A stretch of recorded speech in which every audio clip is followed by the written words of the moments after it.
Good morning. I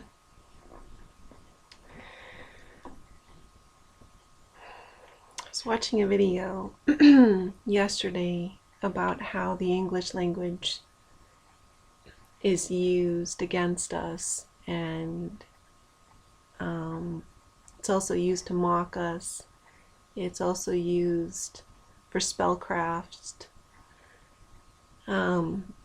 Such as the word good morning. I never really thought about it before, but rather than morning as in morning, mourning as in mourning, as sorrow, good sorrow.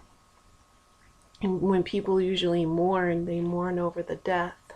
And because they, the fallen angels, and Satan love mocking the Lord God's children, how clever is it to have us say good morning to one another, as we are the walking dead if we haven't found the Lord Jesus Christ.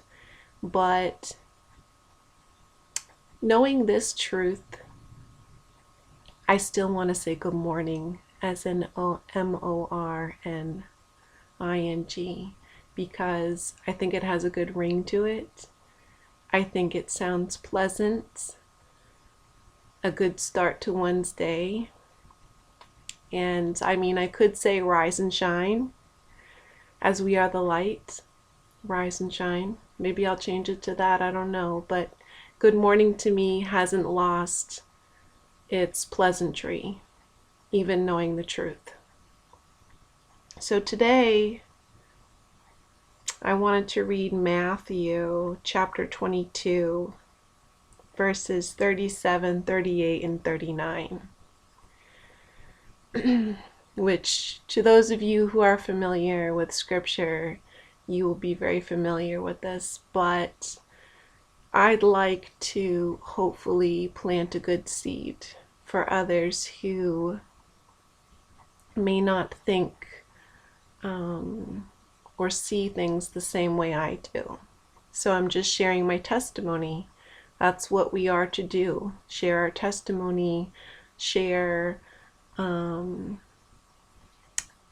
thoughts, because when you have His Holy Spirit and you receive possibly a revelation, wisdom and understanding from the Lord Jesus Christ, it's important for us to share it. So Matthew chapter 22, verses 37, 38, and 39. It says, Jesus said unto him, Thou shalt love the Lord thy God with all thy heart, and with all thy soul, and with all thy mind. This is the first and great commandment. Now you would think that it's a pretty simple concept, and it sounds like it's common knowledge. It sounds like it's pretty easy to understand. But many of us,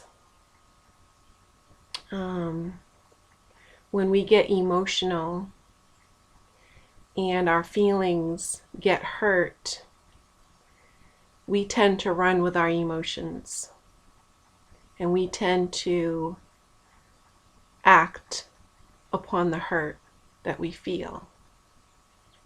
So in this commandment, thou shalt love the Lord thy God with all thy heart, and with all thy soul, and with all thy mind. It means to think about the Lord Jesus Christ first, before you say something and before you do something. Rather than being impulsive and react, the word react or reaction commonly is known as something negative when you're taking a prescribed drug. You have a reaction. So it's not seen as a good thing. So let's just say someone said something that hurt your feelings deeply, because this is a spiritual warfare, Ephesians 6:12, and Satan knows you. He's known you since the day you were born, and he knows exactly what pains you and hurts you deeply. So he knows how to push your buttons, and he knows what people in your life to use to do that, because it's spiritual. If someone doesn't have his Holy Spirit, they are under his manipulation. I've seen people say things and do things out of character, and I'm sure you have too, that doesn't make sense. And I've had different people not remember that they said and did what I witnessed them doing, and I believe them. I don't believe that they're trying to cop out from an apology. I truly believe that they didn't know what they were saying, because again, this is spiritual. So whatever demonic activity happens, if it's the Jezebel spirit, a prideful spirit, it can come out. People do undergo spiritual attacks. So when this happens, if you know all truth, the truth shall set you free. So if you know it's spiritual, Ephesians 6:12, we wrestle not with flesh and blood. So we're not wrestling with your mother, your brother, your spouse, your children. You're not wrestling with them. It's spiritual. They have darkness that you can't begin to comprehend, because we can't see in the spiritual world. So, yes, people sometimes have no idea what they're doing. Forgive them, Father, for they know not what they do. So, again, in this scripture, thou shalt love the Lord thy God with all thy heart and all thy soul and all thy mind, is when something happens and it hurts. And if you're like me and highly empathetic and very sensitive, not much can knock me over. I hold it, because if I can't talk to our Father immediately, I hold it and soldier on, which it's hard sometimes to just bite my lip, take a deep breath, and let the moment play out how it's playing out. And then when you're away from the situation, take it to the Lord Jesus Christ. He knows what just happened. He's with you always. He knows what happened. He knows it on a spiritual level. He knows that your loved one was just under a spiritual attack or spiritual influence. He knows how much it hurts you. He knows what you're thinking, and he knows how much your heart is breaking. But he also knows how much you love that person, regardless of what they say or do. And he knows how much you love him, the fact that you are enduring that pain and not having a reaction and giving it to him. That you're not taking it out upon others. You're not taking it in your own hands and saying something that you're possibly going to regret, or do something that you may regret that you probably have to repent from later. So that's how you show our Father, the Lord Jesus Christ, that you put him first and that you love him by thinking about how would he feel and what would he think if I said this or I do this. So again, he knows and he sees how much of an effort that you're making to put him first by not taking it out on others and having love, forgiveness, and mercy. That's truly loving someone.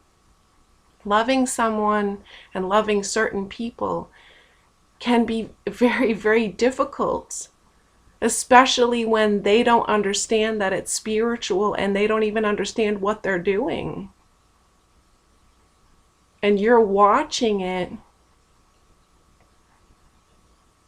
and it's like your hands are tied behind your back because all you can do is pray for them, because that's how you fight spiritually. You love them and you pray for them. You love them and you pray for them.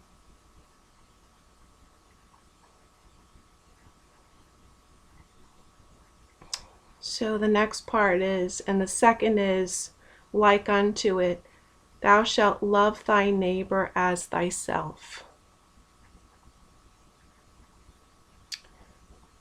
Put yourself in someone else's shoes just for a moment.